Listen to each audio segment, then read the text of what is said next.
You're watching USA News Hub, your home for breaking headlines, trending sports stories, and exclusive updates from across the nation.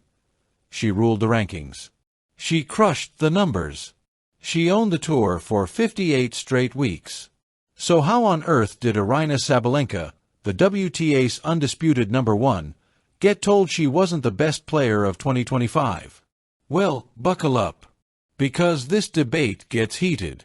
In the world of women's tennis, dominance rarely goes unquestioned. And in 2025, no player cast a larger shadow over the tour than Aryna Sabalenka.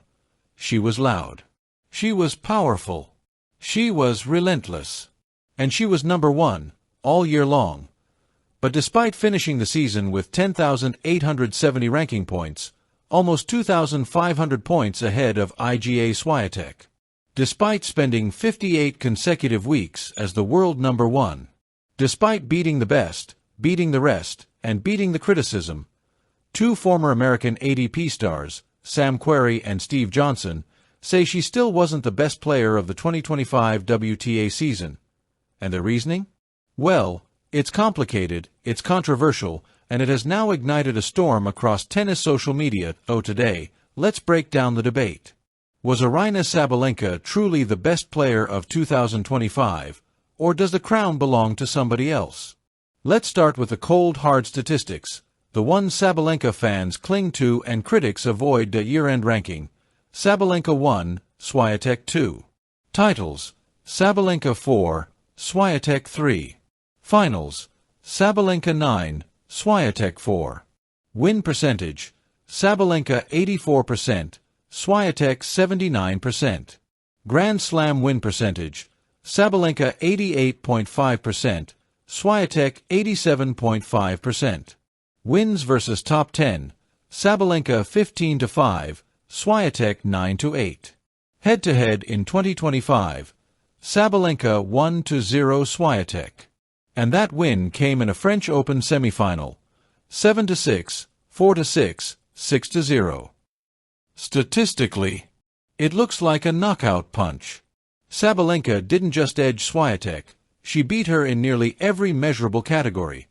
She reached the Australian Open final, the French Open final, the Wimbledon semi-final, and she won the US Open, her second crown in New York. Querrey himself admitted. She missed a couple of finals, but she was the talk of every tournament. And he's right. Whenever Sabalenka showed up, you could feel the energy shift. She walked into stadiums like she owned them, and often, she did. Why would anyone, let alone two former pros, argue that she wasn't the best player of the season? Sam Querrey and Steve Johnson didn't deny Sabalenka's dominance.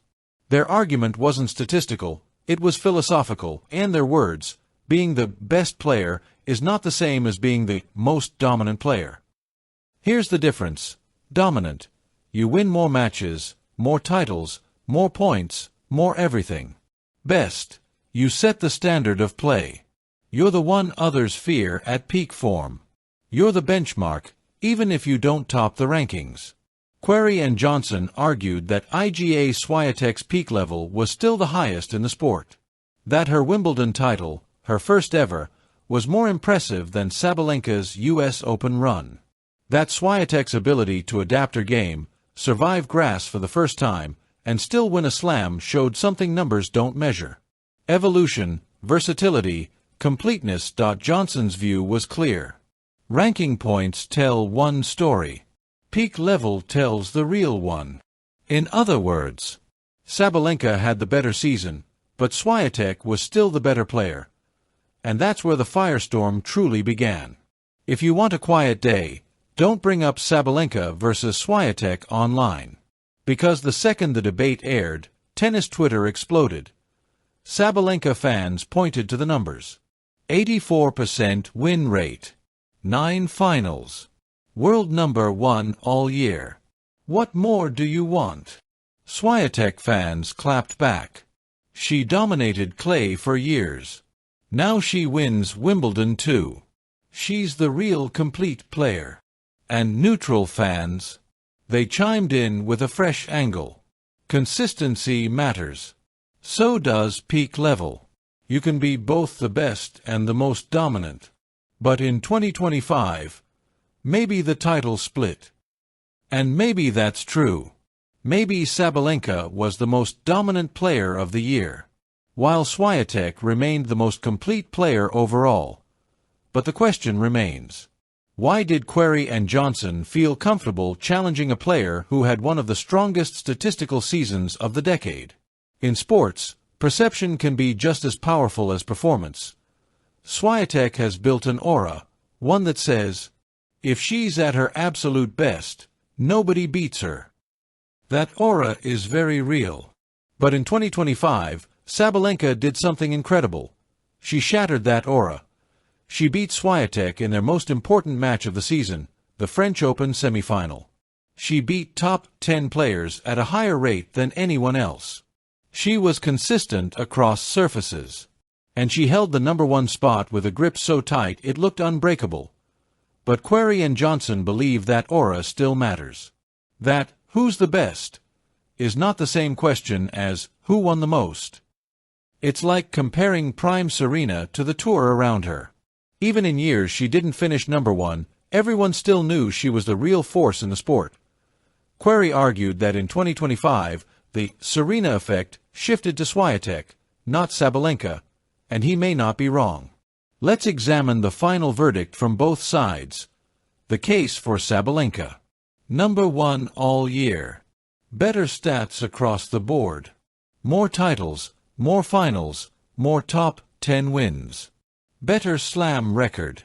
Beat Swiatek in their only match. The case for Swiatek. Higher peak level. Won Wimbledon, the season's toughest narrative breakthrough. Greater fear factor, according to players. More complete skill set on all surfaces. More efficient game style. So who wins? If the award is Most Dominant Player of 2025, Sabalenka wins in a landslide. If the award is Best Player in Women's Tennis, the debate becomes a toss-up. But here's the truth that may anger both fan bases. There was no wrong answer. There was only a difference in perspective. Sabalenka ruled the year. Swiatek still ruled the mythology of the sport. And in tennis, sometimes greatness is measured by more than totals, titles, and trophies. If Sabalenka was determined in 2025, she's going to be absolutely unforgiving in 2026 because nothing motivates a world #1 more than somebody telling her she isn't the best. And Swiatek? Winning Wimbledon has lit a fire in her career that changes everything. She now knows she can win everywhere, not just clay. Oh, buckle up. Because the Sabalenka-Swiatek rivalry is no longer just about rankings. It's about legacy, identity, pride, and history. 2025 gave us the debate. 2026 will give us the answer. Don't forget to like, subscribe, and hit the notification bell so you never miss a story that's shaping America and the world. We'll see you in the next update.